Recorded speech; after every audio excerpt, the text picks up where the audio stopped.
Good evening, everyone, and welcome to the live stream. I hope you're all very well this evening. I hope you had a great weekend. So let's see who's on the live stream before we begin the topics for tonight. We have Martha, great to see you, Martha. We have Raven, 1983 Witch, great to see you. Tom Nelson, great to see you, Tom. Hope you're well. We also have Killer, thanks for coming on, Killer. Great to see you, hope you're well. We have Enzo the God, great to see you, Enzo. We have Gene T, great to see you, Gene. FSM is the dog. FSM definitely is the dog. We have CGM. Great to see you, CGM. We also have Tiny Demolition Lover. Hope you're well. Hope everything's well in Scotland. We have, let me see, Glasgow Case. Great to see you, Glasgow. Hope you're well. We also have Cryo Boy. Great to see you. We also have Robert. Great to see you. We also have Eddie. Great to have you on, Eddie. Who else have we got? I'm going down. Duke Vengeance, great to see you, Duke. Chatty Rat. That's quite topical at the moment. Dirtiest Deeds, great to see you. I'm following, I think I'm following you on Twitter, or one of us is following the other on Twitter. We also have Catherine, great to see you, Catherine. Hope you're well. Rose, great to see you. Derek, great to see you. York, great to have you on. Daily Blase, great to have you on. Hope you're well. Enjoy your videos. We also have James Ray, great to see you. Brian S, great to see you in English Viking. Geektown. Monkeytron, great to see you. I saw something about dyeing your beard. Can't wait to see that later. I wonder what color it is. We also have Aaron, great to see you. I'm just going very quickly down the list and try and say hello to as many as possible. Inconsequential. Draconic, great to see you. Ministerian, great to have you on. Hope you're well. Valerio, thank you so much for that super chat. Hi, Max. Boris is more and more disaster. Yes, Boris Johnson. Well, let me see. Let me move my chat window a little bit better so we can see it. Okay, that should be a bit better. So thank you so much for that super chat, Valerio. We also have Ere, great to see you, Ere. Hope you're well. Joe Green, great to see you. Esma, great to see you. Artemis, great to have you on. Hope you're well. All the regulars are on, I think. Most of them anyway. So I hope everyone's very well. 250 viewers, that's amazing. Smash that like button, guys. Wow, what are we going to talk about? What can we not talk about tonight? Well, of course, Boris Johnson and his statement, the idea that he would have preferred, or he stated that he would have preferred to see bodies piling up than actually go into another lockdown. This was last year. The media seem to be covering this as how is it possible Boris Johnson could say such a crass thing? But this is not surprising. It's not surprising to me. I don't think it's surprising to most of you. We have a general opinion of what Boris Johnson is like. Comgate.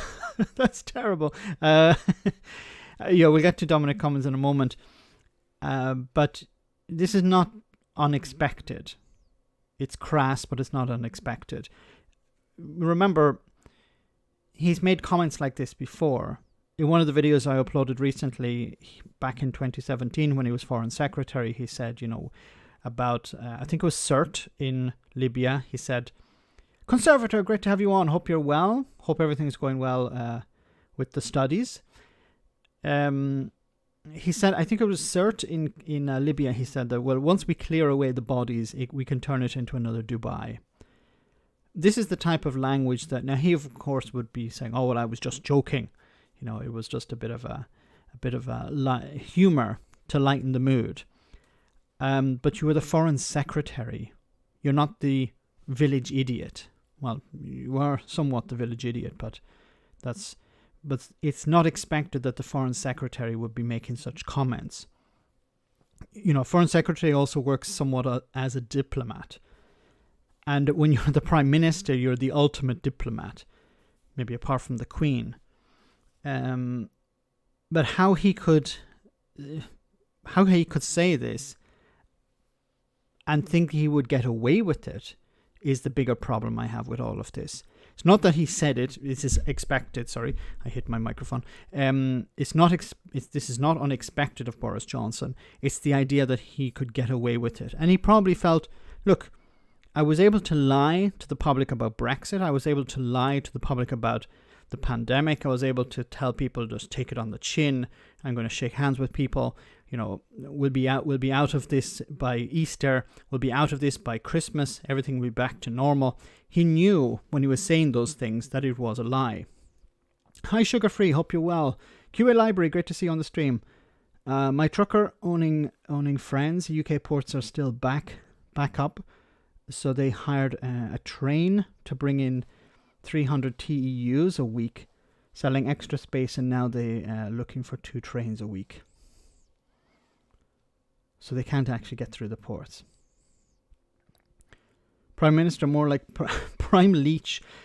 Yeah, and then you have that. Tom, thank you so much for that. Tarai Brigade outlaw robber, clearly apt for modern incarnation. And as ever, there is no honour among thieves. Look at you, Michael Gove. Looking at you, Michael Gove. Thank you so much for that super chat, Tom. Michael Gove doesn't give a crap about people, doesn't give a crap about the truth. He understands that there's a possibility that he can jump into Boris's place as soon as Boris has been forced out. And I think that's what's going to happen. I think Michael Gove is going to be the next in line to take over from Boris Johnson. I had actually believed before it would have been maybe Rishi Sunak, but it seems more and more likely that it's going to be Michael Gove. And, Michael Gove today, it was yesterday, I think, in Parliament, saying how, well, he hadn't heard anything, but he didn't deny it happened. You know, he could have said, no, but it didn't happen. If he was in the meeting, it seems he was in the meeting, he could have said, no, it didn't happen. But he says, I didn't hear it.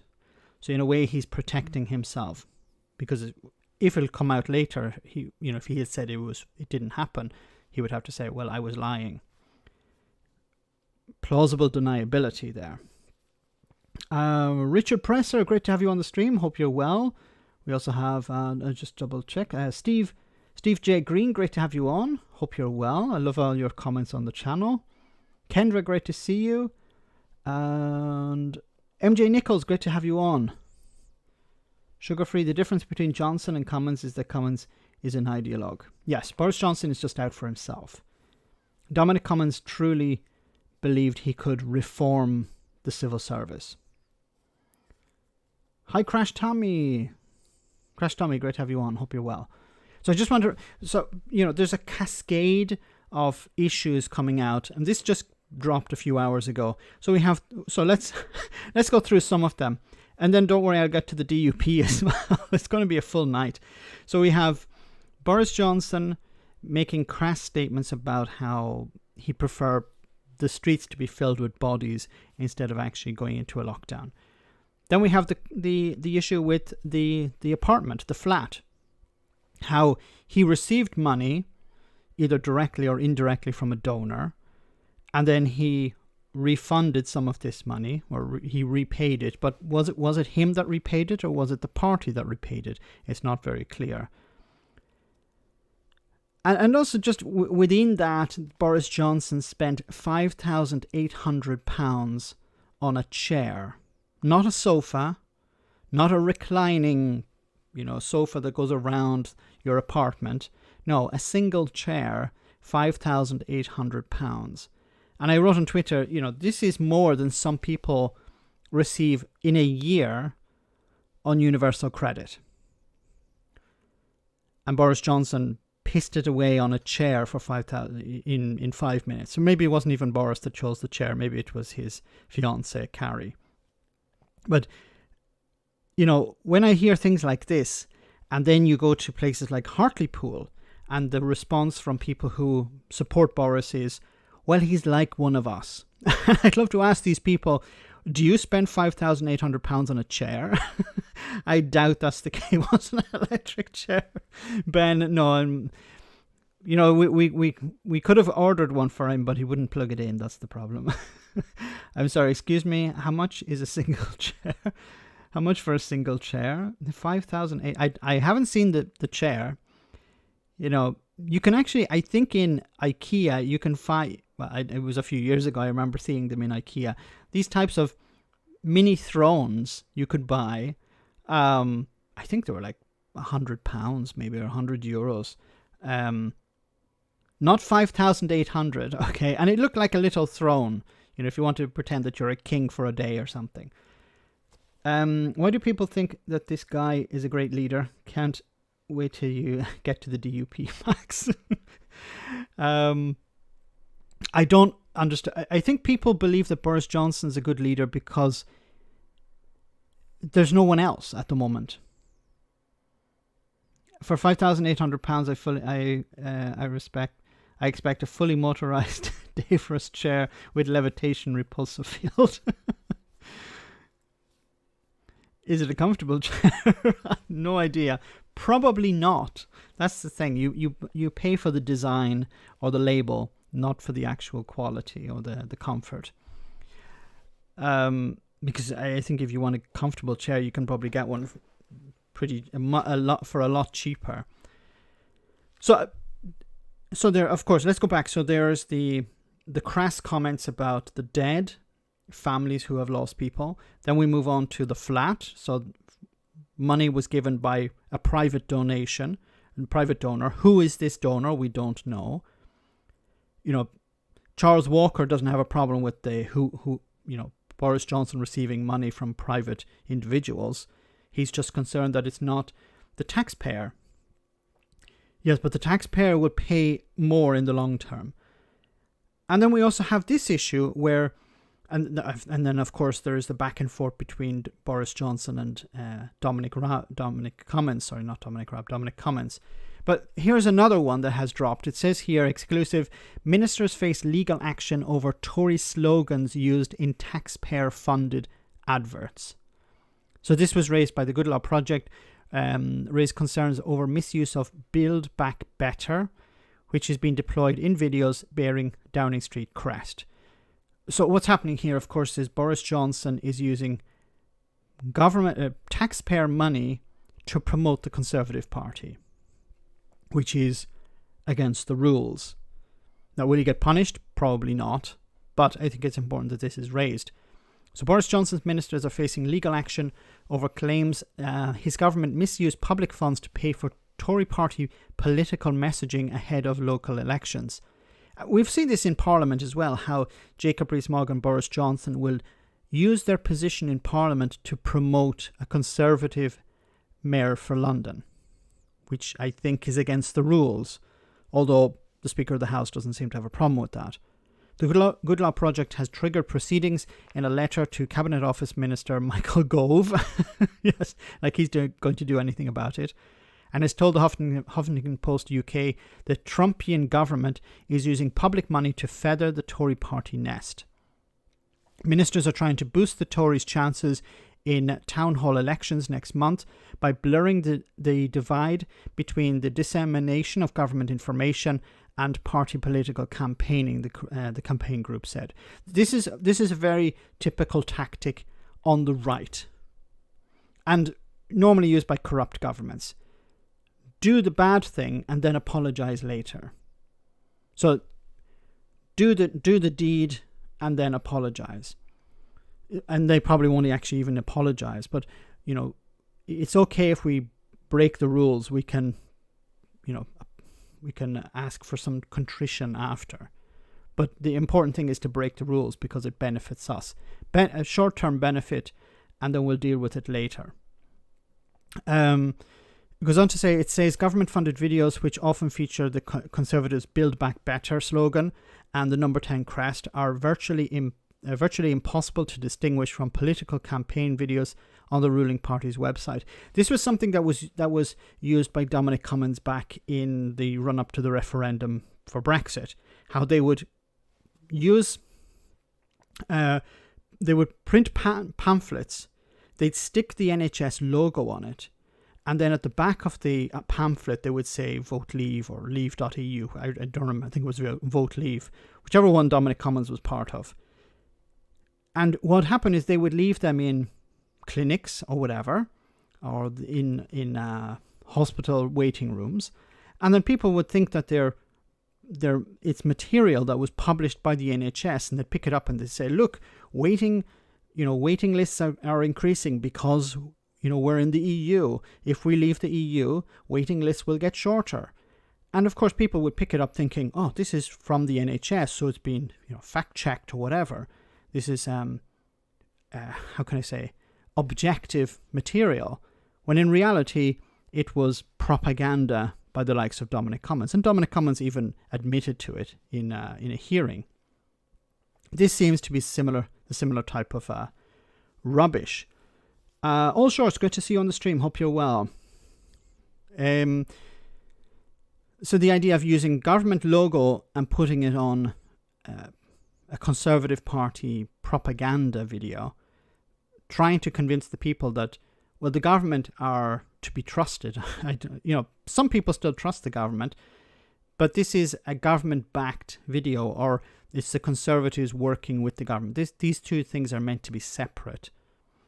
It comes as Boris Johnson faces a slew of allegations of Tory sleaze, with the Prime Minister himself texting billionaire James Dyson pledging to fix tax problems for the manufacturer if they would make ventilators, which they did not.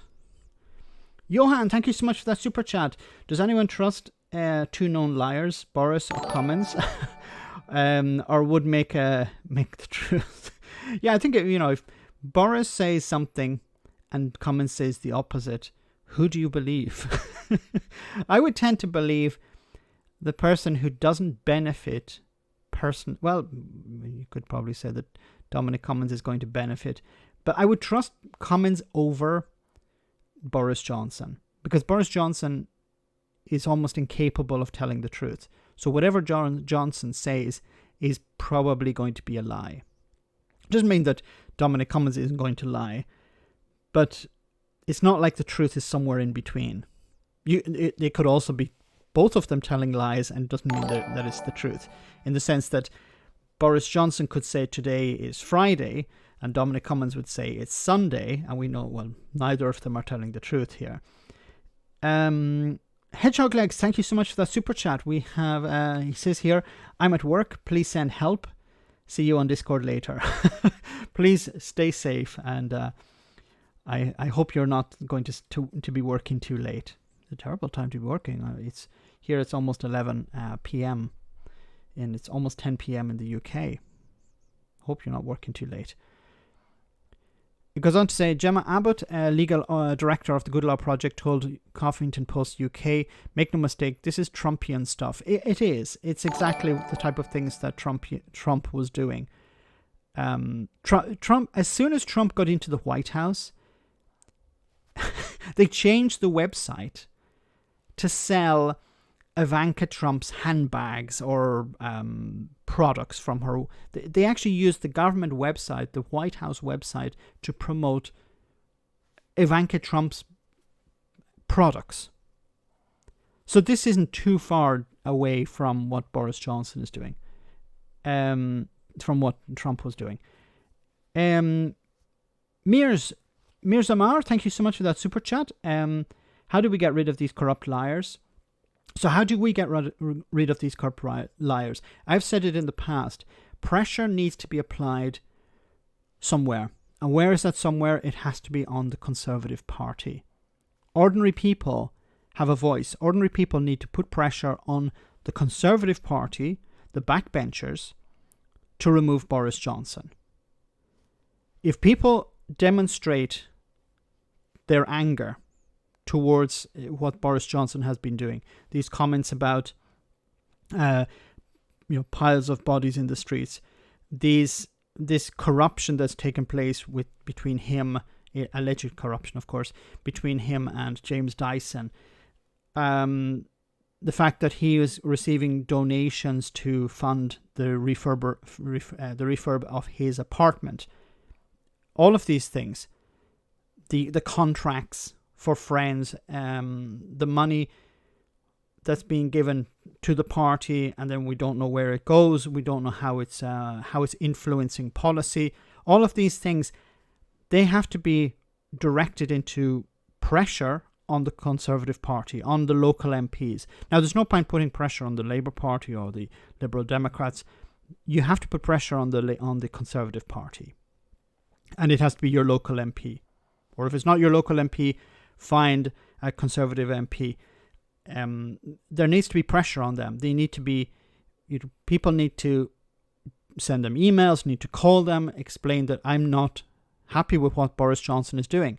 Why are you supporting Boris Johnson? Why are you propping him up? This is one approach. And then the other approach, of course, is voting. Now, there's a Hartlepool by-election coming up. This is an opportunity for the public to say, no, we don't support this. I'm concerned that the public are still on board with Boris Johnson.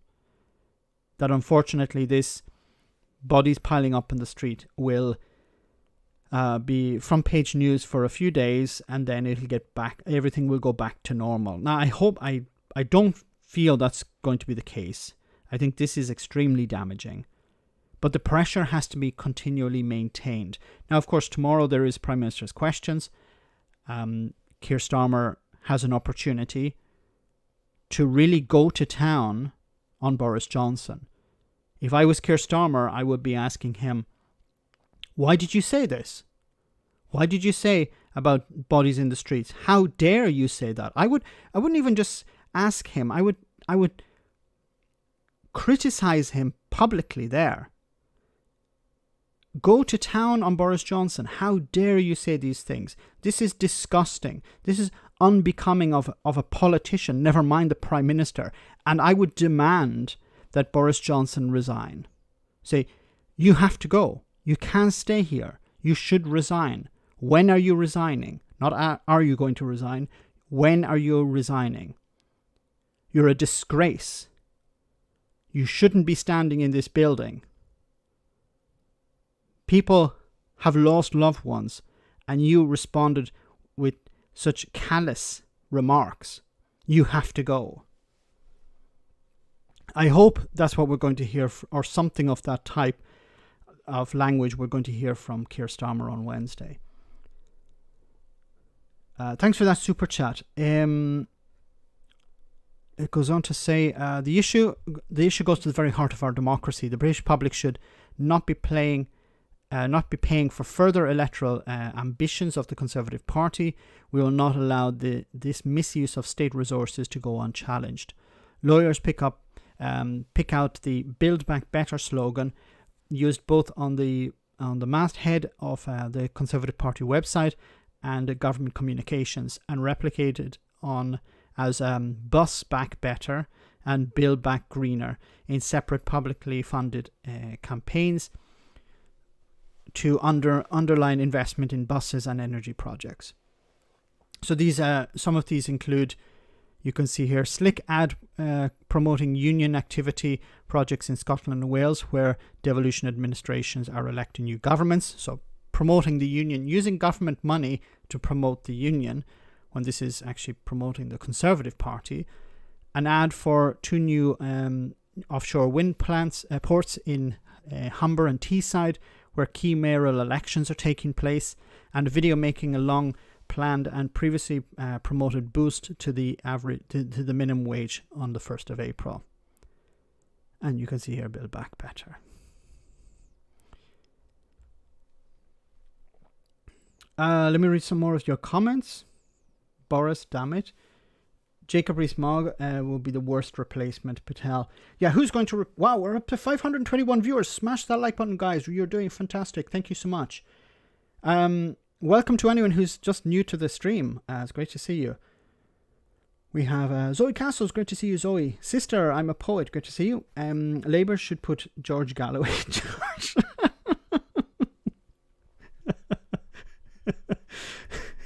Yes, that would work really well. I'd love to see polling on George Galloway at the moment in Scotland. Does he actually have a party in Scotland? I know he's part of the pro-union group, but does he actually have a party? And what sort of polling is it at? Look, it's everything Boris Johnson is doing is more and more damaging to the Conservatives in Scotland. Now, this is a lovable figure, as always, and I've talked about her before, Therese Coffey. So there has been attempt. So what happens is when something happens, there are talking points laid out. So talking points are where politicians are given a list of things to talk about, a list of things to say when they go on they go on the press, when they go on TV, they speak to the media. So usually it's let's talk about the vaccine, let's talk about the economy, let's talk about things that we think are positive and we're able to try and bring the conversation towards. And every politician who's sent out to speak with the media is given these talking points. Sometimes the media themselves, the pro-Tory or pro-government media, are also given these talking points as well. So when something is bad, start talking about this instead. It's usually the vaccine rollout. Look how well the vaccine rollout is doing. Look how well Boris Johnson has done in rolling out the vaccine. We should be commending him. He's doing a great job. This is the type of language. When it comes to dealing with, for example, the money when it came to the flat, of course they respond by saying he has paid back the money. That's all that's the concern. Or they try to gaslight the public by saying no one is really concerned about this. No one really cares about corruption. People are more concerned about their jobs. They're more concerned about the pandemic. Some people are, yes. But we are concerned about corruption because at the end of the day, the public gets shafted when certain businesses are given contracts over other businesses that are actually able to do the job. And the perfect example of this is Serco and the test and trace fiasco. Class Action, thank you so much for that super chat. You think House Jock Gove would do a better job in Scotland than Bojo? Thanks so much for that super chat. I think, yes, he definitely would. Boris Johnson is kryptonite to the Conservative Party in Scotland. Gove is not very well liked in Scotland either. He has been, frankly, insulting to the Scottish people. But a lot of I think he's able to come across a bit better than Boris Johnson. Look, Jacob Rees-Mogg would be more respected in Scotland than Boris Johnson. I think Boris Johnson is the worst possible politician. I'm trying to rack my brain for anyone who would be worse than Boris Johnson as Prime Minister now in regards to the Scottish elections. And I don't think there's anyone. Mark Francois, maybe. Matt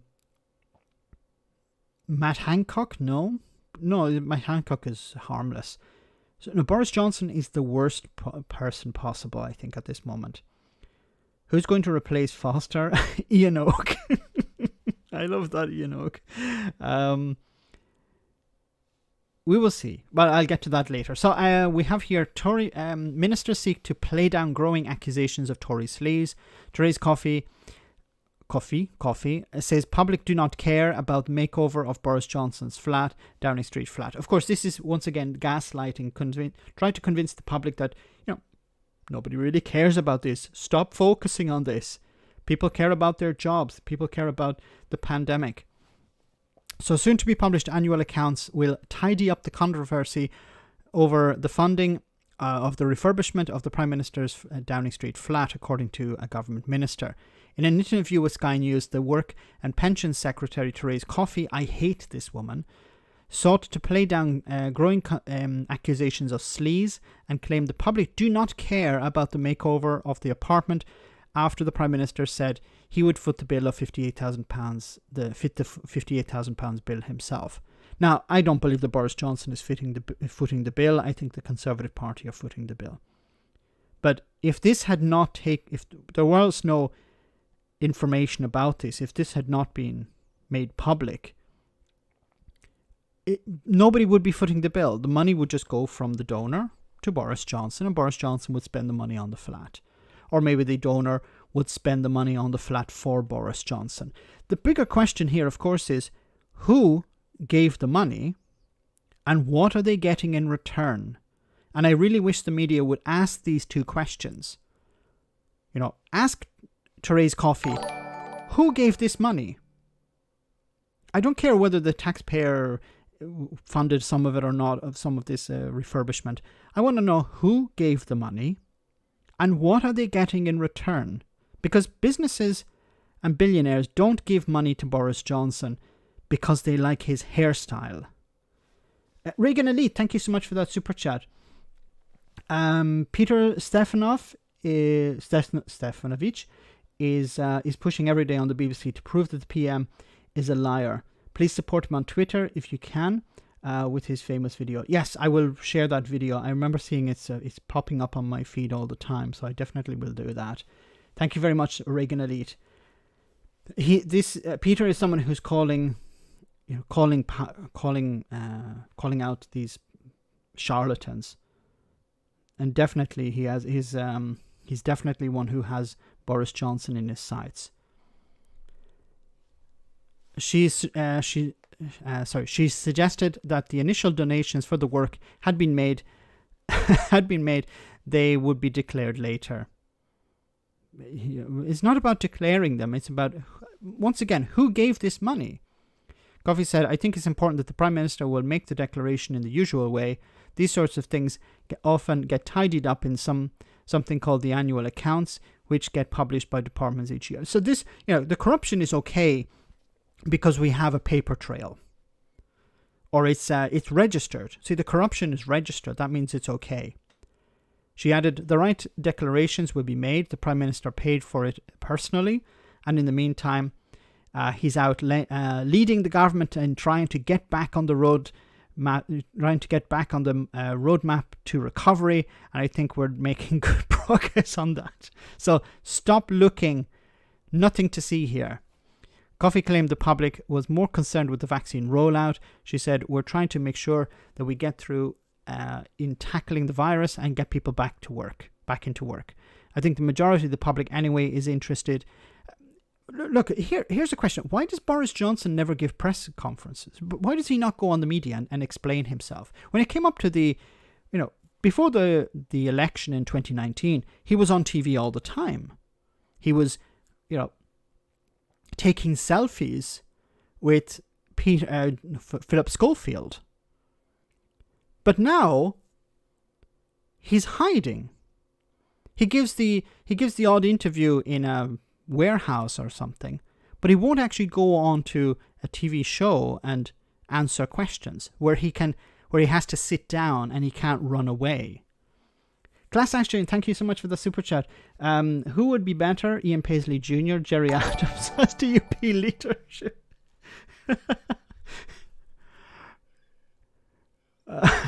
Isn't Jerry Adams in retirement or something at the moment? Oh my God, who could be leader of the DUP at the moment? I think they're actually I think somebody who's in the running is a guy called Robinson. I think it's Gavin Robinson. I'm not very familiar with him. I would actually like to see Nigel Dodds or no, even better, Sammy Wilson. I would love to see Sammy Wilson become the new leader. Sammy Wilson, the guy who I think he believes the earth is flat or something like that. Sammy Wilson would be great. I think Sammy likes to have a beer from time to time and start ranting and raving. It looks like he does. James says, thank you so much for that super chat. I'm not surprised when Boris burns a £50. Yeah, so this, I mentioned it on Twitter. Allegedly, to get into the Bullington Club, Boris Johnson, one of the initiation acts is to burn a £50 note in front of a homeless person. And Boris Johnson did that. Now, why would you do that? Wouldn't a normal person say, fuck this, I'm not doing that. That's disgraceful, that's disgusting. Or why wouldn't he go, fuck you guys, I'm going to give the £50 note to the homeless person? No, he burned, it seems, I don't know if this is true, it seems it's true, allegedly it's true, that he burnt a £50 note in front of a homeless person. Now, if somebody did that, what does that tell you about that person? Is that the type of person who's looking out for ordinary people? Yes, we can all change, but Boris Johnson hasn't demonstrated that he has changed. If he's making comments about how the bodies, he preferred to have the bodies piling up. And once again, remember that in 2017, there's a recording of him. It's in one of the videos I uploaded. There's a recording of him saying in Libya, once the bodies have been removed from the streets in Sirte, it can become the next Dubai. So we're not imagining something that's impossible. And it seems to have been verified by a number of journalists who have reliable sources. But once again, would anyone be shocked if it came out that Boris Johnson had said this? No, of course not. Let's juxtapose someone else there. Let's say Keir Starmer. If Keir Starmer came out and said that, would we be surprised? I would be surprised if Keir Starmer had said something like that. I'm no fan of Jeremy Corbyn, but I don't think Jeremy Corbyn would say something like that. I don't even think that Jacob Rees-Mogg would actually say something like that. I'm no fan of Jacob Rees-Mogg, but I don't think he's as bad as that. Perhaps he burnt a £50 note in front of a homeless person in order to get into some other club. I don't know. I wouldn't put it past him. But this is not out of character for Boris Johnson. Tom Nelson, thank you so much for that. For a swear jar, worth it though. Thank you so much. Yes, I have to cut down on the F-bombs. So I want to show you just part of this interview with Therese Coffey. Johan, thank you so much for that super chat. Could it not be Boris Johnson? Could it not be Boris being the leak? Also, Commons report would be less hard on him. Give it all out over 30 days and nothing, so nothing does hurt. I don't see that requires a certain amount of planning. Get it all out, and then the public get distracted, and we can get over it. But you can't control the narrative. See, in a sense, it could make sense to do that. In one way, it could make sense to do that. Just get it all out. And, knowing that it won't stick, that we can just say this and then move on to the next scandal. But this is something that, even by Boris Johnson's standards, is pretty bad. And it's going to be interesting to see how the public, when it comes to the by-elections and the elections in not a long time from now, was it about, let's check the calendar, it's 6th of May. Just over a week. Will this still be fresh in the minds of people? How is this going to affect the Tories in Scotland? The leader of the Scottish Conservatives was asked, "Do you believe Boris Johnson is a respectable person?" And Douglas Ross couldn't answer the question. He didn't answer the question. He didn't answer, yes, Boris Johnson is a respectable person with integrity. But I don't think, Johan, this is an attempt just to dump everything out, leak it all, and just hope that, by the sheer quantity of corruption that none of it actually sticks. I don't think that's the approach. You could be right, though, but I don't think it's the case. Jim, great to see you. Thank you so much for that super chat. There was a great oaf with a flat who decided it wasn't all that. You're competing with Wee Scott's dog now. Spent a fortune on the sofas with cash from party donors. In the end, all to show was shit that. Shit tat, yeah, it is horrible. He has no sense of style, neither him nor his fiancée. Thank you so much, Jim. As Glasgow Kiss, thank you so much for that. Bozo tells a fib or two. He does not know what... sorry, let me read it again. Bozo tells a fib or two. He says not that is poo. He's a Tory. You know the story. Grab popcorn for the upcoming coup. no Doug yet. I hope Doug is well. I haven't seen him on the stream tonight. Thank you so much, Glasgow Kiss. I think what's going to be interesting, more interesting than all of this in regards to the scandal, is what is going to come out of Dominic Cummins's recordings. Because allegedly Dominic Cummins has audio recordings of things Boris Johnson has said, and maybe some senior Tories have said. And this could be extremely damaging. Now, this would be extremely even more damaging, I think, if it was released just before the 6th of May. So that's going to be something to watch. But let's hear Theresa Coffey defend Boris Johnson. Let's talk to the Work and Pensions Secretary, Theresa Coffey, who's here. It's good to see you. Good morning, Steve. I mean, look, when you look at the papers this morning, I mean, it's depressing stuff. How do you feel about all of this? Well, the PM answered a lot of questions yesterday, continues to say that our main priority is get on with the job, whether that's about tackling the virus or indeed about getting young people into work, which we're doing through Kickstart. But I think it's just part of the ongoing aspects of recognising there's a number of different inquiries underway. Cabinet Secretary spoke to Parliament yesterday as well. And frankly, we just our focus is on other things, I think is the best way to say it. I mean, do you think mistakes have been made somewhere along the way? Well, undoubtedly, the things that we were discussing actually with the Chief Scientist and Chief Medical Officer, as was suggested perhaps last year, when certain assumptions were made about how the virus might be transmitted, we have a different understanding of that now. So there's...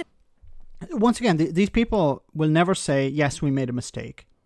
There are other political leaders around the world who've said, yes, we were wrong, and they apologise for that. Boris Johnson's administration will never apologise. They will never say, we were wrong. Yeah, there were things that we learnt. We didn't know about asymptomatic transmission. Nothing about, yes, we were wrong to go into a lockdown too late. Yes, we were wrong to not have enough PPE. Yes, we were wrong not to be part of a procurement scheme to have access to ventilators.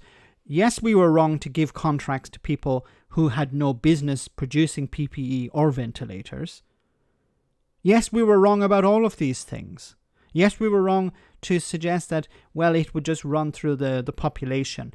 Yes, we were wrong in our dealing with care homes. Yes, we were wrong about so many things. But no. It's when they're actually pushed on this, they come up with things like, yes, well, with the scientists, we didn't know about asymptomatic transmission. And if we had known, then that would have helped.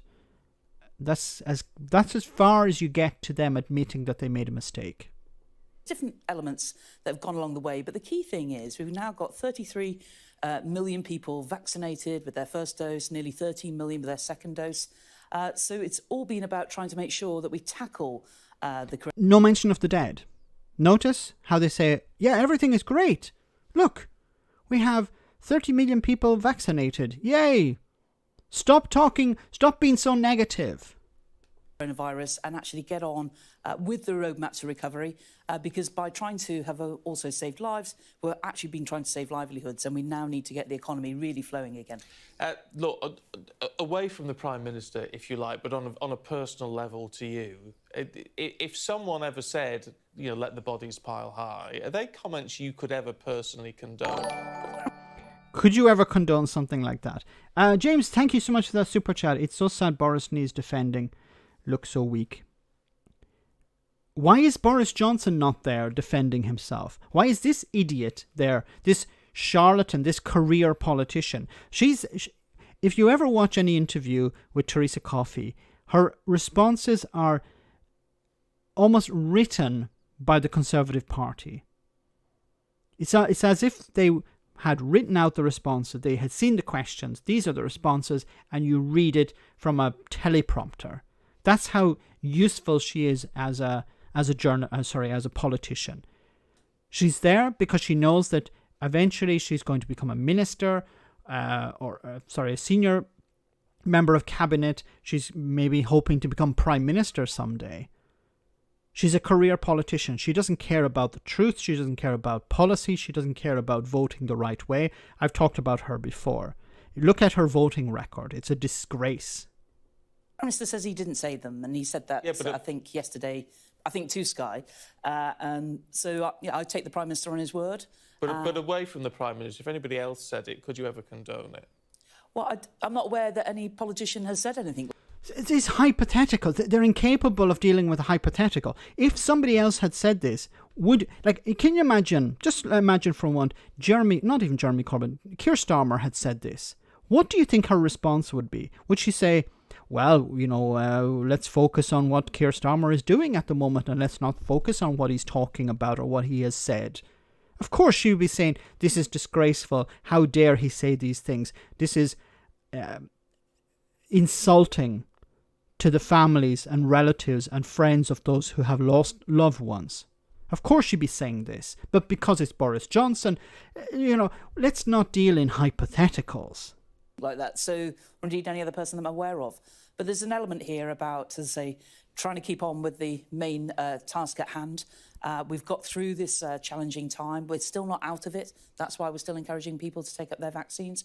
But also the work like Kickstarter, getting young people back into work. Yeah, look, I know we're going to talk more about Kickstarter in just a moment, but in terms of some of the other allegations floating about and to do with the flat in number 11, what's going on with that? It's a confusing picture. Well, the Prime Minister has said that he has paid for the redevelopment that happened. Who gave him money? I wish the journalist would actually ask this question. Who gave Boris Johnson this money? Do you know who it was? If you don't know, then why the hell are you here? If you don't know, why do you not know? How do we find out who gave Boris Johnson this money? I'd like to know who gave him this money. Would you like to know who gave him this money? These are the questions I would ask Therese. I would ask her, who do you think gave this money to Boris? I don't know who gave this money, but that's not important. Why is it not important? Do you think corruption is not an issue? And he's asked Simon Case, who's the highest civil servant in the land, to undertake a review of exactly what happened. Simon was not the Cabinet Secretary when all this started. So it's important that Simon's been allowed to do that. And he said that he would share that with the Select Committee in Parliament. But the point is that I guess for a number of people, it's just while we're trying to make sure that we get through in tackling the virus and get people back. See, once again, she's going back to, we're dealing with the virus. We're getting people back into work. Stop talking about Boris's flat. Stop talking about what Boris has said. Let's focus on this other issue. Let's distract. Look at my distraction. This is what it's about. She's there to distract, not to answer questions. She hasn't answered any questions yet. When she was asked about, would you have a problem with somebody saying this? We're not talking about Boris Johnson, anyone saying this. She started talking about something else. What is the point? What is the point in interviewing this person? I just shut down the interview and said, are you going to actually answer any questions? Why are you here? I know you're sent out to put on a brave face for the party, to put on a facade, but it's a complete waste of time. Now, it seems that this is from yesterday. It's not up to date. I hope this is out of date. But it seems that voters not put off by Slea's claims, Tory MPs say, as poll shows drop in approval. Now, support for the Conservatives has dropped. This could be in regards to the corruption, or it could be in relation to something else. But it seems that voters are still fully behind Boris Johnson. So it says here, Conservative MPs and candidates have said that the sleaze allegations surrounding Downing Street are not cutting through to voters, as new polls show the party's lead over Labour has plummeted ahead of next week's local elections. Boris Johnson said on a visit to Wrexham on Monday, that the stuff that people are talking about in Westminster is not among the issues raised on the doorstep. However, an Ipsos Mori poll found that the party's approval rating has been slashed by 5 percentage points since last month, following weeks of revelations about lobbying, the refurbishment of the Prime Minister's flat, and the latest row with his former key advisor Dominic Cummings. James, thank you so much for that super chat. Why pay tax if rich people pay Boris to pay no tax? See, this is how there are two ways, there are two societies. One society where you go to work, you work hard, you fill in your time, you work 8 hours or 9 hours or 10 hours or 12 hours, depending, or you may do 2 jobs in order to make ends meet. You pay your taxes, you go home and you sleep, recover for the next day. Then there are other people who have inherited huge amounts of money, who have never worked because they have inherited the money from their parents, from their rich daddy or rich mommy, and that rich mommy or rich daddy has inherited money from their parents and so on. And these people want to maintain the status quo.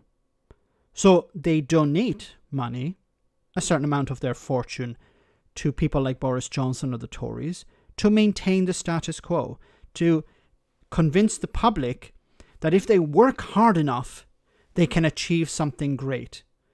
But in reality, they will always achieve a certain amount and they will never be able to get more than that, because the people who have inherited millions will always be better off, will always be the ones in control. And these are the people who are handing money over to the likes of Boris Johnson to fix up his flat. Because Boris Johnson says to these people, the Conservative Party say to these people, we will not rock the boat. We will not upset the status quo. We will protect your investments. We will protect your inheritance. We will make sure that the poor will remain poor and you will not have to pay to lift them out of poverty. Now, ignore what we say on election day, ignore what we say in the media. Look at how we act. And you can see this in the voting record of these politicians. The politicians will say, I care about the poor, I care about the working class, I care about creating jobs. But look at their voting record. They vote against lifting people out of poverty. They vote against looking after the poor or the disabled. They vote in order to cut public services. They vote in order to cut money for local councils, for example. So that whenever a politician says something, ignore what they're saying and look at their voting record. Now, I hope that the public are going to change their tune on Boris Johnson. I hope that they're going to be convinced that he is a charlatan and a crook and he has no interest in actually looking after them. This is an opportunity for the opposition parties, not just the Labour Party, but the Liberal Democrats, the Greens, the SNP, for them to use this. Ask ordinary people, what do you think about Boris Johnson spending £5,800 on a chair? Are you on universal credit? How much money do you receive on universal credit? Would you be able to buy a £5,800 chair with that? It's not about creating envy. It's about demonstrating to people that there are two classes. There are the political class and the rich who live in a different world to you. You're barely surviving at the bottom. And those are the people who went to private schools or whatever. They're the ones who are deciding for you. They give you the impression that you vote and you decide, they give you the impression that you are deciding. You decide on election day whether Boris Johnson becomes Prime Minister or not. It's not really like that, I'm afraid. Because somebody else can come along and hand over a lot of money, and that money is invested in a way to maintain the status quo. Anyway, I'm getting a bit sidetracked. Johan, thank you so much for that super chat. Why is the flat the problem for Boris and not the PPE contracts and such?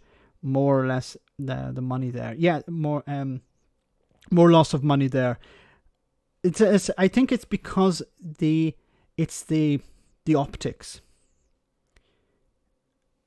Really, I think the media is actually approaching this issue the wrong way. They're asking, is there something wrong with the way Boris Johnson paid back this money? Where did this money, why is the Conservative Party giving him this money? Why is he spending this amount of money on a flat? This is important. This is part of the problem. But the bigger problem for me is somebody gave him this money. But this is part of the PPE problem as well. Somebody gave Boris Johnson or Matt Hancock or the Tory party a certain amount of money, and then they were handed contracts. In the same way, somebody gave money to Boris Johnson to fix up his flat, or they paid for the refurbishments. But Boris Johnson is of course giving something back in return. Maybe it's not directly to this person. Maybe it's about changing a rule or a law, or making sure that that business is remembered in the future. This is how it works. The public don't seem to understand that. And I think the public have almost been convinced that this is normal. Corruption is normal. Corruption is something that happens in other countries. Corruption is something that happens in third world countries, where you go there and, you're stopped by the policeman and you just give him or her some cash, and that gets you out of the fix. Or that if you want to build a house, you just go to the local town hall with an envelope full of dollar bills or whatever, and you hand that over. That's the way people think corruption operates. That's not exactly how it works. That is the old way. The new way is you invest in your local politician. Thanks so much for that super chat, Johan.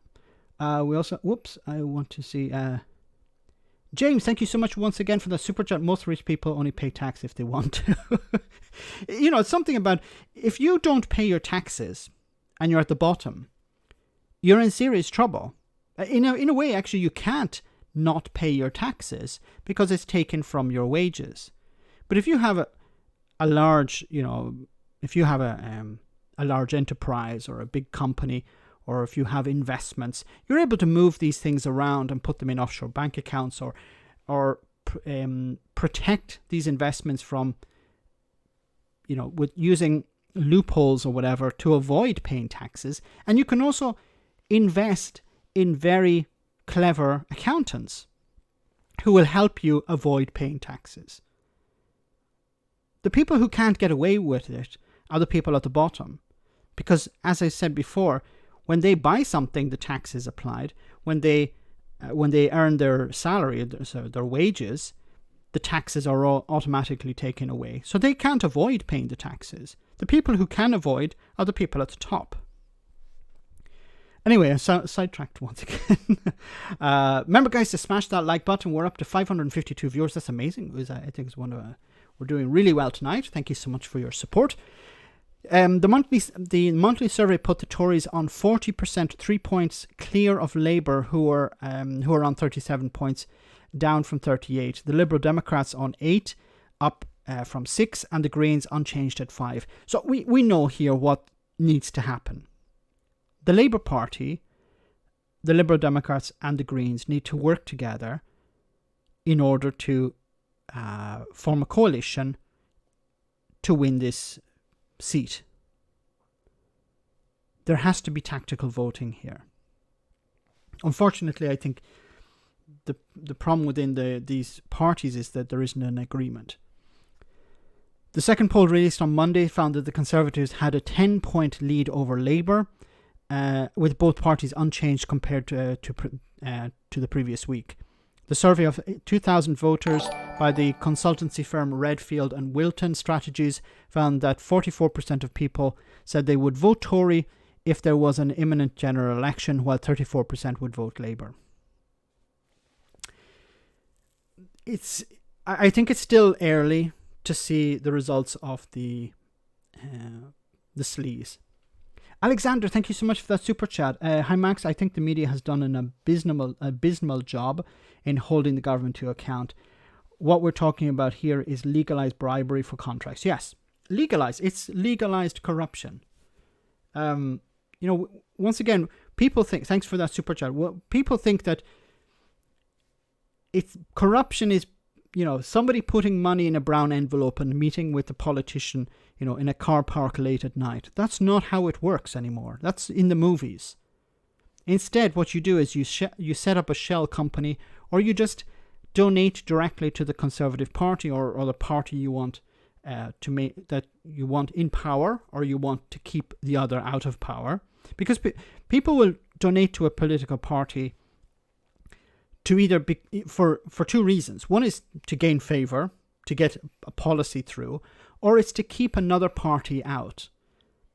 You know, if there's a party that say we want to raise taxes on the rich, then many people will donate money to the other party in order to keep that party out.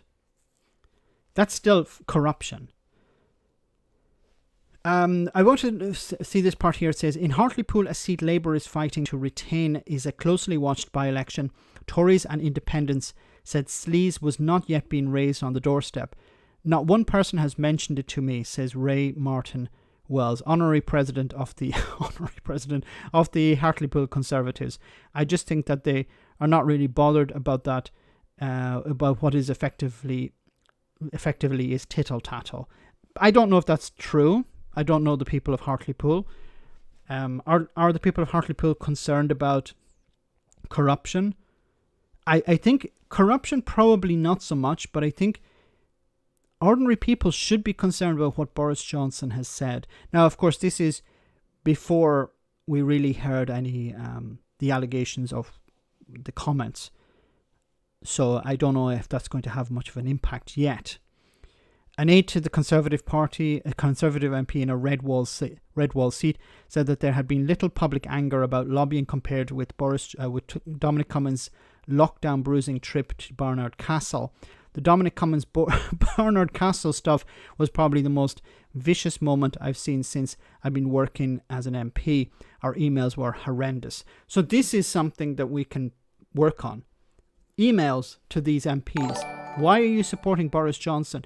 Do you believe that it's okay for the bodies to pile high? Are you happy with that?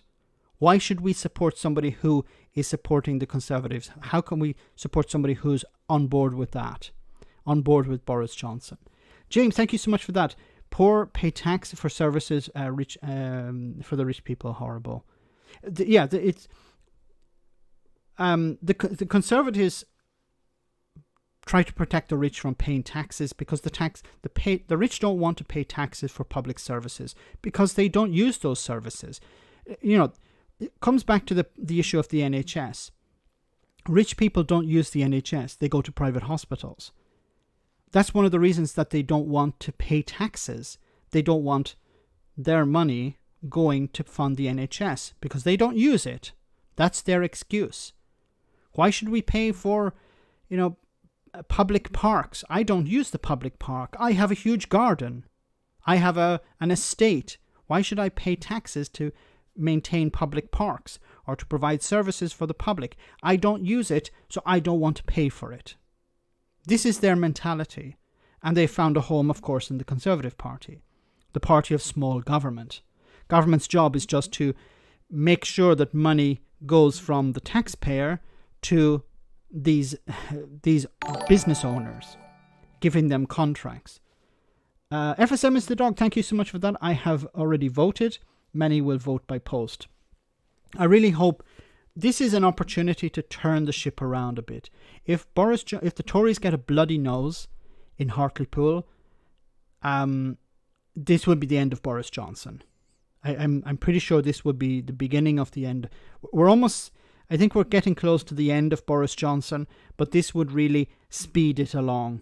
I'm afraid, unfortunately, I'm not predicting it, but I'm afraid that in Hartlepool, the people have been convinced that Boris is doing everything he can. This was probably a crass comment. He shouldn't have said it, but look at the vaccine rollout. He's done it all himself. This is the mentality of the public, and unfortunately, the people reading the tabloid newspapers are convinced. If you're reading the Express, if the Express is where you get most of your information from, all you hear is EU bad, Boris good, Tories leading the world, the Labour Party crashing and burning, Keir Starmer incompetent, Boris Johnson a true leader. This is the type of information. If this is where you get your information from, it's going to be very difficult to change that person's mind. So guys, we're about halfway through the stream. I just want to take a small break to have a little comedy moment, just to lighten the mood a little bit. But before we get to that, I want to read some of your comments, because you guys make the stream. Gove Vine Daily Mail. Let me see. I don't like Boris Johnson, so why should my taxes go towards his wages? Good point. The whole monarchy thing is fundamentally for the class system, and this is the basis for entitlement and corruption and cronyism, and this is just the source for it's the source for inequality and racism. Yes, I agree, Aaron. I think it's important to differentiate between the Queen, the royal family, and aristocracy in general, because there's a huge machine, a huge class behind the royal family itself. There are people who are living off the state, people living off the public dole, and living in, publicly funded housing estates, country estates. And these people are not a tourist attraction. These are not, one of the how can I say, not excuses, but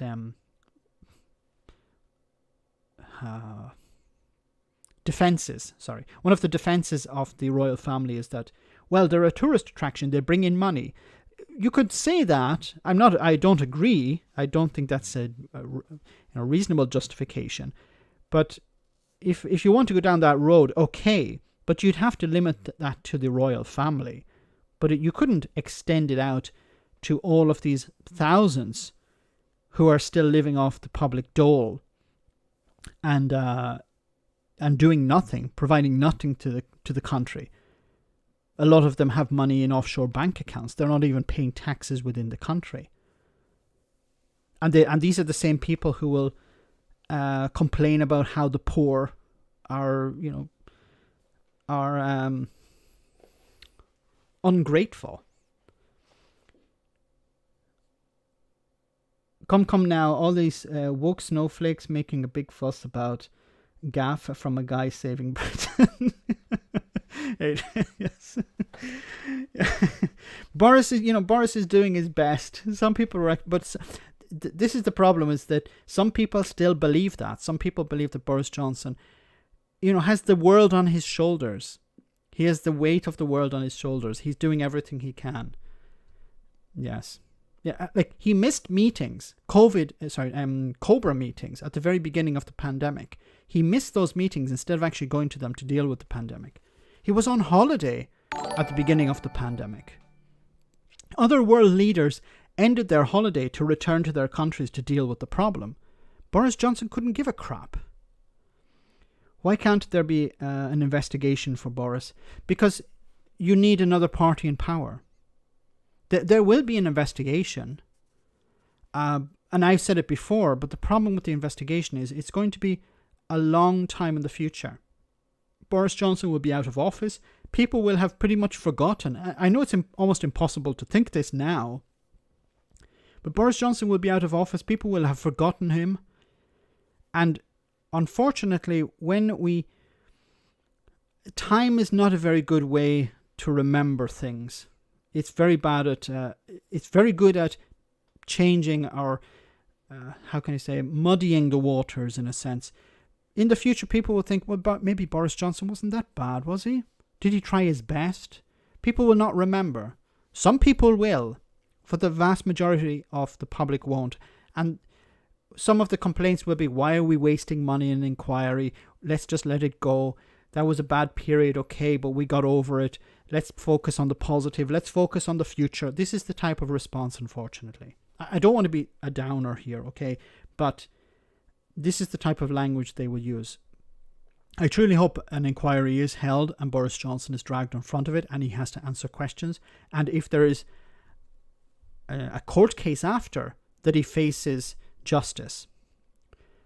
Anyway, guys, let's take our short break. I just want to show you a funny video and then we'll back to the serious business in a moment. Enjoy. Whoops. I closed something. Here we go. Colin from Portsmouth is on the line. Hello, Colin. I am absolutely disgusted. I just bought a copy of the Bible, right? Right. In Waterstones. I took it home. I read it. 1,200 pages. I read it in Impressive. one sitting. And do you know how many Union Jacks are in it? None.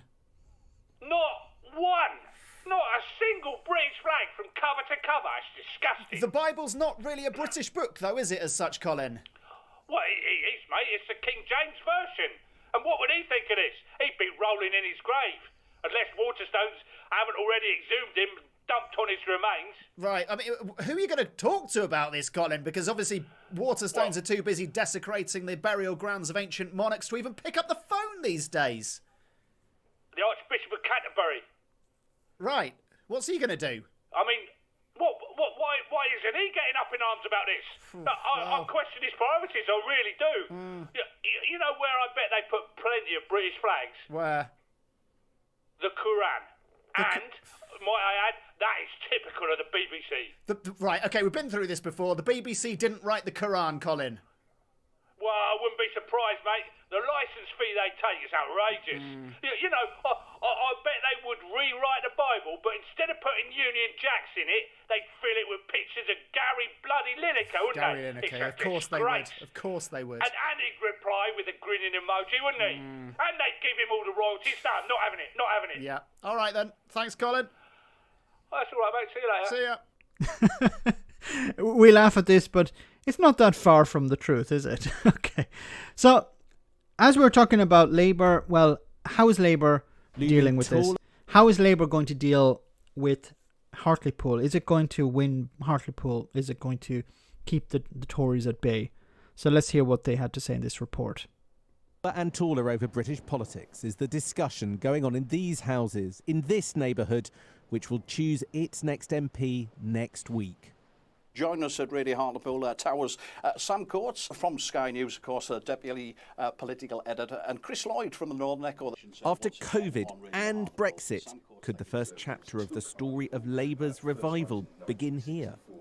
Hartlepool is a unique sort of a place. 69.5% Brexit to leave, one of the highest areas in the country. Yet at the 2019 general election, it didn't fall from Labour to the Conservatives, and it really should have done. There was a kind of tidal wave of Toryism that swept down the Tees Valley.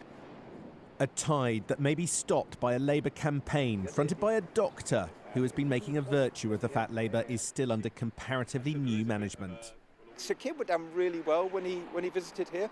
I think people don't know him that well. And over the last year with This is a valid criticism. People don't know Keir Starmer. Now, I know Keir Starmer. You guys probably know Keir. Well, I'm pretty sure you guys know Keir Starmer. But the general public don't actually know who Keir Starmer is. The general public have no idea who the shadow cabinet is. Why is that the case? Now, this is something that was brought up on a discussion that I was part of with Phil from A Different Bias. It was on the Road to Return, the Grassroots to Return movement web chat with Graham Hughes. The Labour Party have no online presence. They have a YouTube channel. They upload a video once a month or something like that. I have more of a following than the Labour Party on YouTube. Just think about that for a moment, okay? I'm not trying to blow my own trumpet here. This is a fact. I have more of a following on YouTube than the Labour Party has. That's insane. That is absolute insanity. Now, if I was the Labour Party, I would have... You could pay people to do this. You know, they have a significant amount of money. They could have people on every day uploading videos about Boris Johnson, attacking Boris Johnson, talking about the Labour Party, interviewing Labour candidates, interviewing people like Dr. Paul Williams, asking him, how are you going to fix this problem?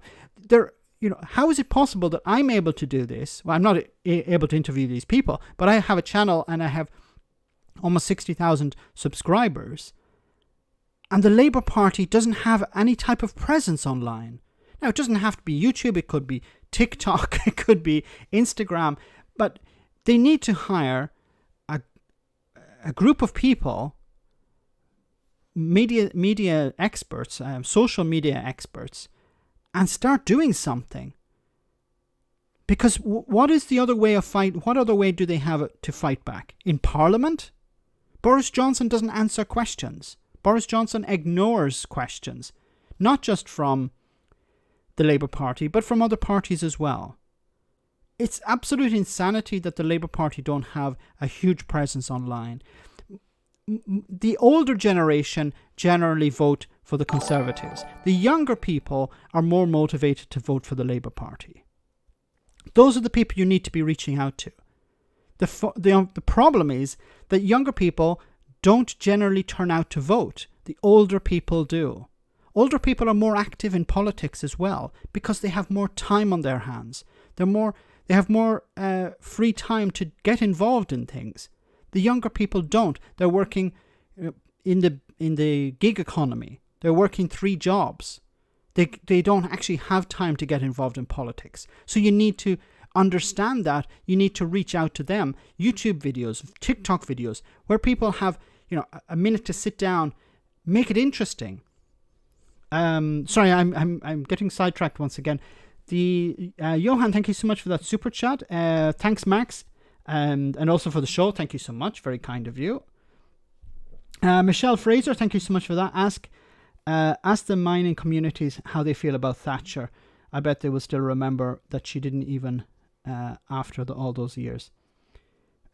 What she did even after all those years. Yes, completely decimated the mining communities.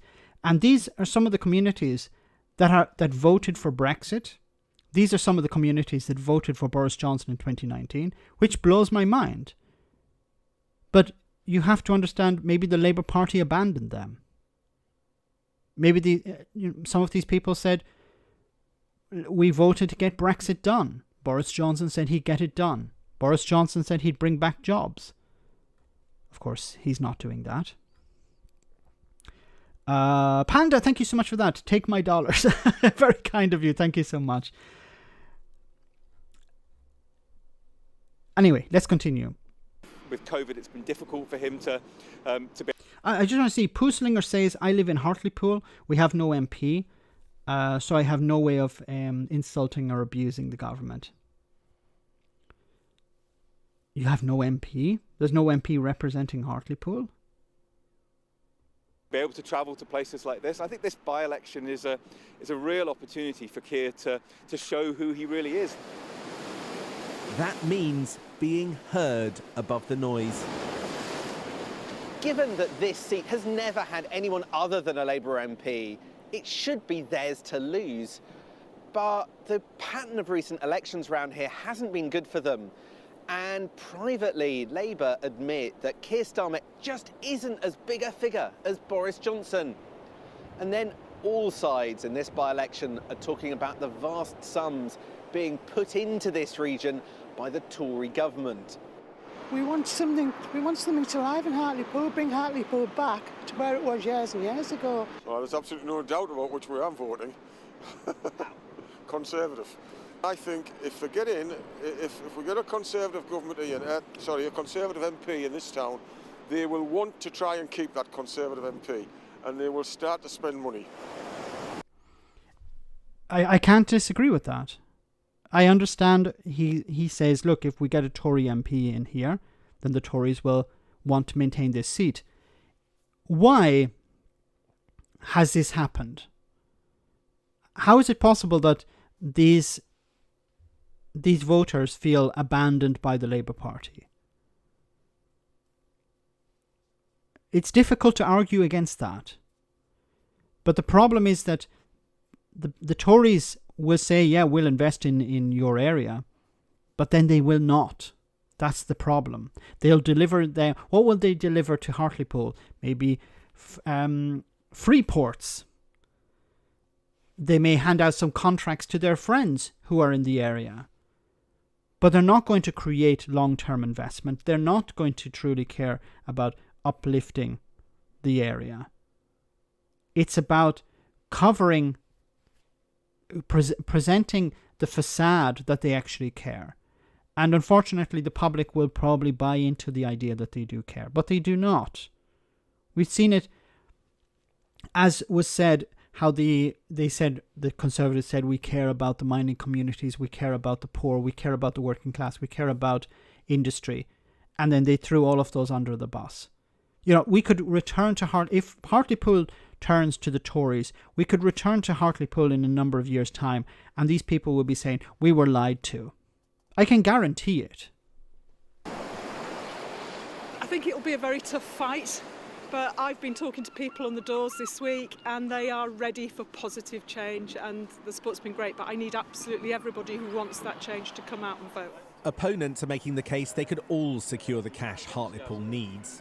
They need someone who can grasp that opportunity and get Hartlepool moving forwards, get the economy reopened again, rebuilt, make sure that Hartlepool gets its fair share of investment. Why are the Reform UK Party talking? I thought they were anti-lockdown people. Investment is coming, but look how it's being divided up. 7 towns have been selected for funding since November as part of Boris Johnson's £3.6 billion levelling up fund. 5 towns are in seats with Tory MPs, while just 2 are in areas with a Labour MP. Some, like Hartlepool, haven't got the promised money yet. So that's going to be a new £90 million key. Half an hour down the road in newly Tory red car, the MP can point to projects that got government cash. For years we saw investment directed at our cities, and we saw our cities grow and grow and our towns feel left behind. And places like Redcar, they need the investment. But the opposition say funding is a smokescreen. I certainly think it is what's called pork barrel politics. They're putting money into areas where they've won seats. They're shoring up their support. We all want the levelling up agenda to succeed. I want money for my patch. So thank you so much for that super chat, Paul. Hancock is gormless, not harmless. Yeah, no, you're right. I made a mistake before. Johan, thanks once again. Will the Brexit give different regions more unfair? Make different regions more unfair? Yes, it will. This is something I said on numerous occasions in the past about the European Union. The European Union invest in areas that need money, deprived areas. What the Tories are doing is they're saying, okay, this is a place where we have a Tory MP, then we're going to invest there at the expense of other parts of the country. You know, there are parts of the UK that are not deprived, but they're receiving money. They're being described as deprived, but they are receiving money. It's in order to shore up the vote. The problem with this is that it's not long-term thinking. This is not something that is sustainable. You're pumping money in here. In some cases, it's free ports. It's about, we're going to open something here. But this is not long-term investment. This is short-term investment in order just to win the seat. And then when it comes around to voting once again, we pump a bit more money into that. This is taking money from the taxpayer. People who are taxpayers in other parts of the country who are paying for this. These taxpayers are paying to maintain Tory majorities in these seats. This is not about investment. These small towns may benefit in the short term, but the rest of the country suffers in the long term. Well, I'm missing some of the super chats. I don't want to do that. We have Bogdan. Thank you so much, Bogdan. EU sanctions would be even worse than a hard Brexit. Yes. And it will be interesting is some of the sanctions that could be imposed on the UK would be politician specific, or they would focus the sanctions on industries that would be extremely embarrassing to the government. I'm not sure which ones they would be. It could be the fishing industry, for example, something that that would create a lot of distrust between the fishing communities and the government. It could be focused on certain exports that would be extremely embarrassing for the government. The European Union know how to deal with sanctions, know how to deal with tariffs, and it could be extremely embarrassing for Boris Johnson's government. James, thank you so much for that super Doug Bogdan, thank you so much. But James, thanks again. Boris not good at investment taking short term. Yeah, this is not about investing in these areas. It's just about shoring up the vote, dumping some cash. But of course, where does this cash come from? It comes from other parts of the country. Like, what's the point in taking money from a deprived area, an area that needs the money, and handing it over to an area that doesn't need the money? You can do that for a while, but it will eventually run out. Chris, thank you so much for that. Guillotine, Whetstone, and Oil Fund. Fantastic. Then we have... I think I have all the super chats right. Okay, let's continue. So, fingers crossed that the Labour Party hold on to Hartlepool, that they win a huge majority there. But I think it requires a real turnout for the Labour Party. Hey, HK, thank you so much for that super chat. Hi, Max. How imminent is the threat of fascism taking hold over time? I think we're seeing a gradual move towards fascism in the UK. I think it all started with Brexit. Convincing people to vote against their own interests. Convincing people that their enemy was the European Union. Their enemy was outside. It was the unelected bureaucrats, then convincing people that the judiciary was their enemy, convincing them that their own people, Remainers, people who wanted to stop the disaster of Brexit, they were the enemy as well. Convincing the public, the next enemy, I don't know who it's going to be. People who don't believe in the Conservative Party. We've seen it also with flags. We've seen it with statues. People who don't care about the flag, don't care about the statues. Those people deserve to be ridiculed. Those people need to be shut up. And it's moved on to, if you criticize Winston Churchill, if you actually ask for a full understanding of the history of characters like Winston Churchill, that's being unpatriotic. The people who are pushing the idea that, there's a certain type of patriotism, and if you don't adhere to that you're not patriotic, that there's something wrong with you. Fascism is not something that, appears overnight. It's a gradual process. And there are a number of steps towards true fascism has already taken place. Bogdan, thank you so much for that and thanks very much for that super chat, HK. Bogdan again, thank you so much. And Nukes Cheery, must remember nukes, sigh. Yes, what's going to happen with the nukes in Scotland? Okay, I want to move on to a different part of the UK.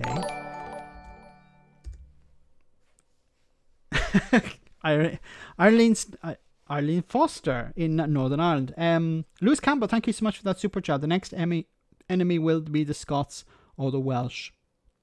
Good point. I'm afraid, yes. We've already heard how the Welsh were, ungrateful. How the Scots have always been the enemy for the Tories. The fact that they have Conservatives in Scotland, people who support, you can be conservative with a small c, but a Conservative supporter in Scotland just doesn't make sense to me. Poor Arlene was not hardcore enough, yes. This is somebody who's regarded as moderate. So it says, Arlene Foster appeared to be fighting for her survival as Northern Ireland's First Minister on Tuesday night, amid claims that dozens of DUP politicians have signed a letter of no confidence in her. James, thank you so much for that super chat. Lower what people should expect of government so people get happy over smaller and smaller things that they do. Yes. Look at Brexit, for example. Brexit will be sunlit uplands. It's not all that bad. Yeah, we survived worse. We survived during the war. Now it's got to a stage where anything, the economy hasn't completely collapsed. See? Brexit is a success. Come on, Eileen. Glasgow Kiss. So Tuesday night, so the letter has not yet been made public, but it's said to contain the signatures of at least 21 Stormont Assembly members and 4 MPs, and comes 24 hours after 18 constituency associations submitted letters of concern. It comes amid mounting frustration with the party over the leadership's handling of the Northern Ireland Protocol, the post-Brexit trading arrangements, which has caused significant disruption for traders moving goods across the Irish Sea. So, this is once again the DUP shooting themselves in the foot. The DUP believe, I don't know whether they actually believe this or not, but on the surface, they seem to believe that they can stop the Northern Ireland Protocol if they, jump up and down enough, if they complain enough, if they, dog whistle to the loyalist paramilitaries enough, they'll be able to stop the Northern Ireland Protocol. But the people who can truly stop the Northern Ireland Protocol are the British government and the EU. It's not the DUP. And Boris Johnson's administration has no intention of dumping the protocol. I've talked about this before on the channel. They're fully behind the Northern Ireland Protocol. They're not going to get rid of it. And the EU are not going to get rid of it. And the DUP have no power. They have no sway in Parliament. They have no control over Boris Johnson. They had some influence over Theresa May. That was the opportunity that they had when they were part of Theresa May's, when they were lending support to Theresa May's government. They should have supported maintaining the entire UK, Great Britain and Northern Ireland within the single market and the customs union. But their hatred of Ireland, of all things Irish and the EU, blinded them to that. And they said, no, we're not going to support that. That would not be Brexit. They were willing to throw Northern Ireland and unionism under a bus because they were so blinded by their hatred of Ireland and the EU. And they put all their trust in the Tories. They believed that the Tories cared about Northern Ireland. They believed that the Tories are true unionists, that Brexit would not blind the unionists within the Conservative Party. These people are insane, okay? So it says, despite Miss Foster has been a vocal opponent of the protocol and demanding it scrapped, some in the party believe she has failed to take hard enough stance over what they believe to be a betrayal by Boris Johnson. Others in the party, which is associated with the Free Presbyterian Church, which is an insane organisation. The Free Presbyterian Church was actually set up by Ian Paisley Sr., they believe in New Earth creationism, which means that they believe that the Earth was created in 6 days, literally, not metaphorically, and they also believe that the Earth is 6,000 years old. Now they may have changed, but they were some of the tenets. Wee Scott's Dog, great to see you on the stream. There were some of the tenets from when Ian Paisley Sr. was the founder. Anyway, it says, also believe her to be too liberal on social issues. Yes, because she doesn't want to imprison women for having abortions. Well, not officially. She doesn't want to imprison women for having abortions. Then she's too liberal. The idea of what liberal is to the DUP is the DUP are far right. Eileen Foster was right, and for them that's too liberal. Her allies believe that she had been unfairly blamed for the decision by Westminster to decriminalise abortion in Northern Ireland. Once again, this really cracks me up. I love talking about this. The hypocrisy of the DUP. The DUP say, we are British. We are a British party. We are not Irish. We are part of the UK. We want to follow UK laws until it comes to abortion, until it comes to women's rights, until it comes to gay marriage. We don't want to be part of the UK when it comes to these things. But when it comes to everything else, yes, we want to be. They are a la carte unionists. They're charlatans, they're crooks, they're hypocrites. They're a dying breed. They're people stuck in the past. You think the ERG are bad? You think Nigel Farage is stuck in the past? Or Jacob Rees-Mogg is stuck in... Jacob Rees-Mogg is progressive compared to the DUP. I know, well, also he's a Catholic, so they wouldn't like him for that. Well, he's not a real Catholic, but who is? Anyway, it goes on to say that while Miss Foster also chose last week to abstain in a highly charged debate on banning listen to this, on the banning of gay conversion therapy. She abstained. Once again, this is what I'm talking about. The DUP are 50, even 100 years behind the rest of the UK. There are people in England who have no idea, maybe to a lesser extent in Scotland, but people in England who have no idea what the DUP are, what they think, what their policies are. These people are from the 1950s, or even before that. Some of them support gay conversion therapy. You don't find members of the Conservative Party, I don't think, who support that. Their opinions on abortion are medieval. They're not just people who say, well, I don't like it and we should try to, limit it, or we must come to some sort of compromise. No. These are people who, are like these fundamentalist Christians in the United States, in the Bible Belt. These lunatics. Anyway, letter would be hard to survive. If the scale of the rebellion is accurate, as reported by the Belfast News Letter, it would constitute more than 2/3 of the parties represented in Belfast and half of the members in Westminster. While the letter had not been formally submitted on Tuesday, a number of DUP sources told the Telegraph they believe it would be hard for Miss Foster to survive if the number of signatories was correct. Yeah, so she's on her way out. On Tuesday evening, it was reported that the letter stated that the signatories no longer had confidence in Miss Foster or her leadership, which has been interpreted as an attempt to remove Lord Dodds as the party's deputy. So, yeah, this is Nigel Dodds, who's now a Lord.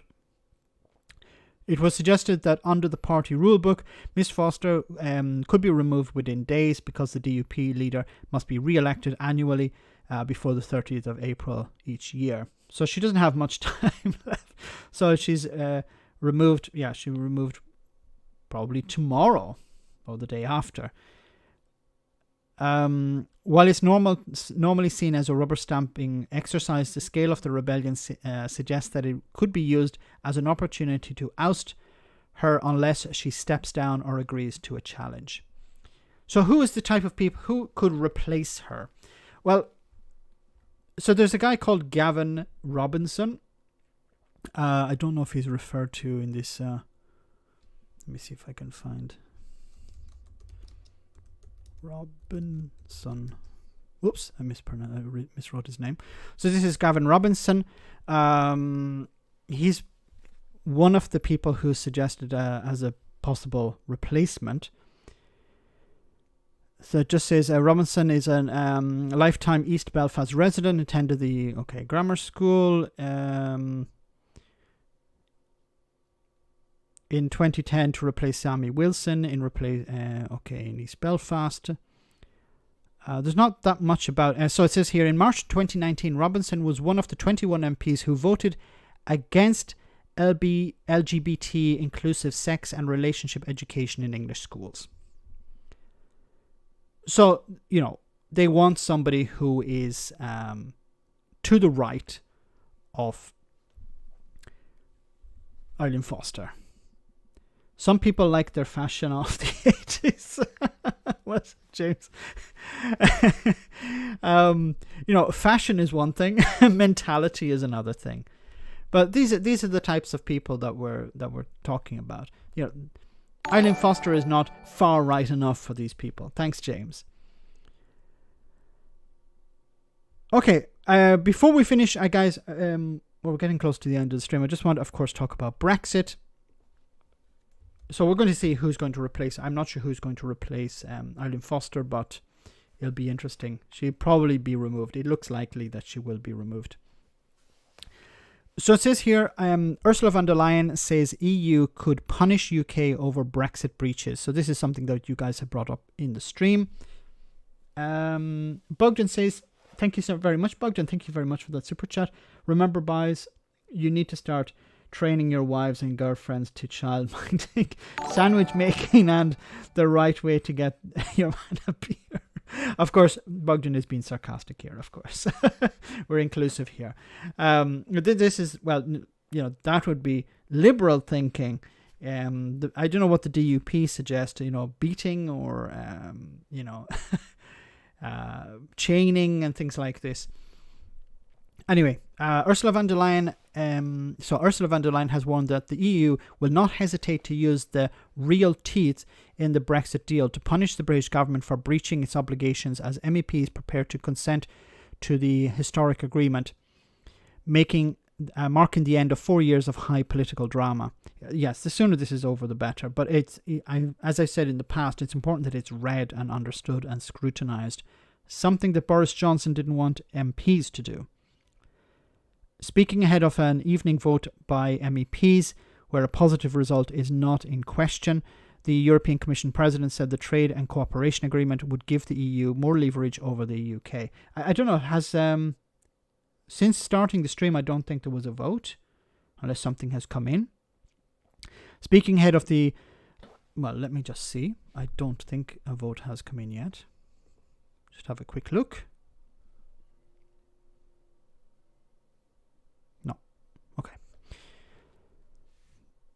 The UK government has been accused of breaching speaking ahead of the evening vote by MEPs where a positive result is not in question, the European Commission President said the trade and cooperation agreement would give the EU more leverage over the UK. The UK government has been accused of breaching its commitments in Northern Ireland and on the agreements on fisheries, which was brought into force provisionally along with the rest of the trade deal in January ahead of scrutiny by MEPs and their formal consent.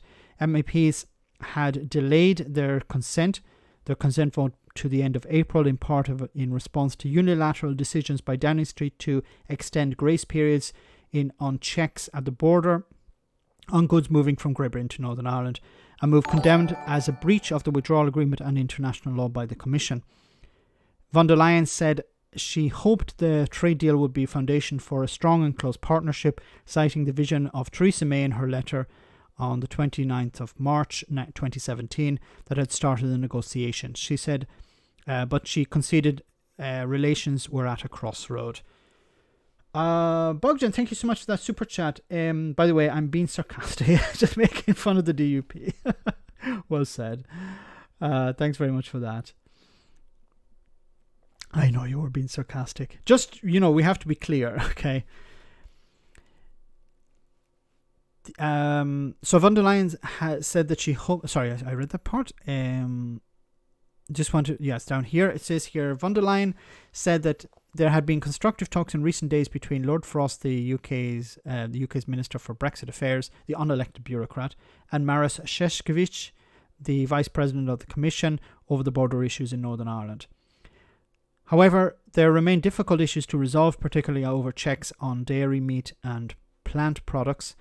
And on Tuesday's France's EU Affairs Minister Clement Beaumont, I know someone's going to criticise me for the pronunciation, said he was concerned by the UK's attitude to French fishers since the UK left the common fisheries policy. Yes, and we've seen reports on French fishermen blocking the port and stopping the exportation of fish into France from the UK, which is not on. This is not the way to deal with this. French fisher recently blockaded the port of Boulogne-sur-Mer, claiming that only 22 of the 120 boats that usually work for the Haunt de France had been given access to the zone 6 to 12 miles off the UK coast. The government has denied the claim. The UK's single issuing authority has issued licenses to fish in the UK 6 to 12 nautical mile zone to call 87 French vessels that have applied for them and met the qualifying criteria, it said. About 40 additional applications require further investigation and checks.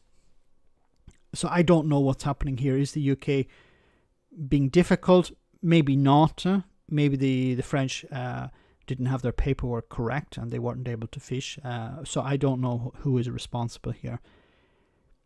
We have obviously seen a number of issues arise, von der Leyen said. Some were to be expected, others are teething issues, and many are the consequences of the type of Brexit the UK chose.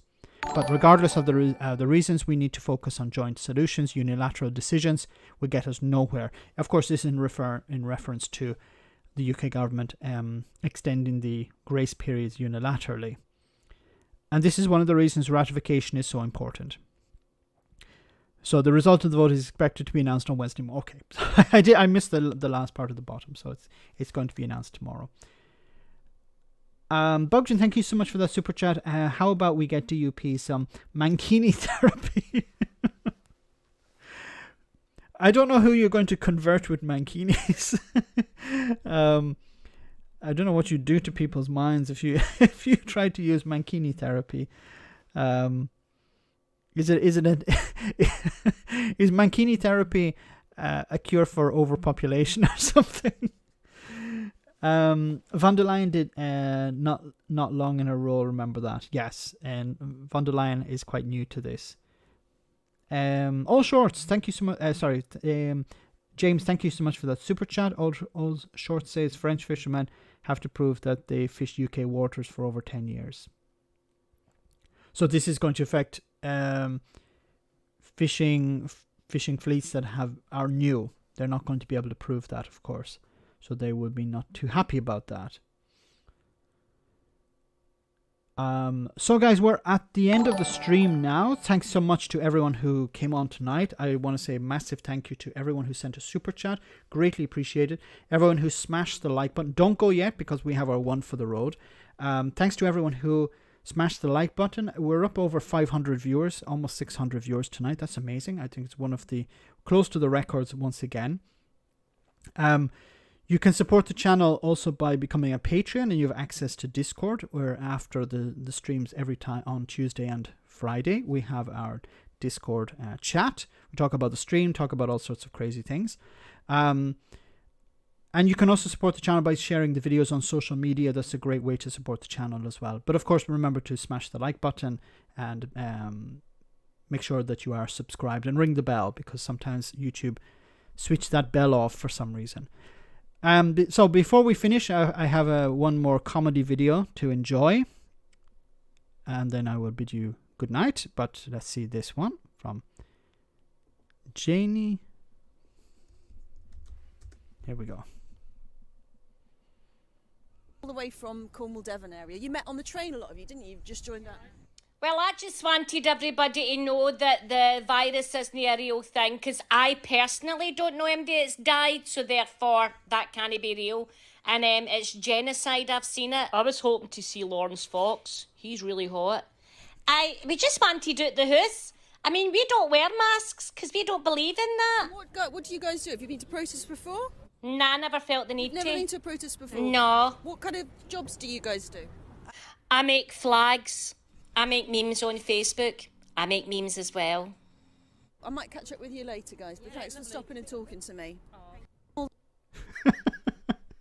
I don't know if you guys seen this original video. This is just insane. These people were at the protest last Saturday.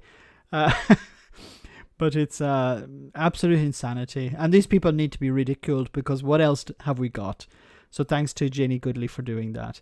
So once again, thanks to everyone who came on the stream tonight. Thanks for smashing the like button. Thanks for your super chats. Greatly appreciated. I make flags. And thanks to everyone.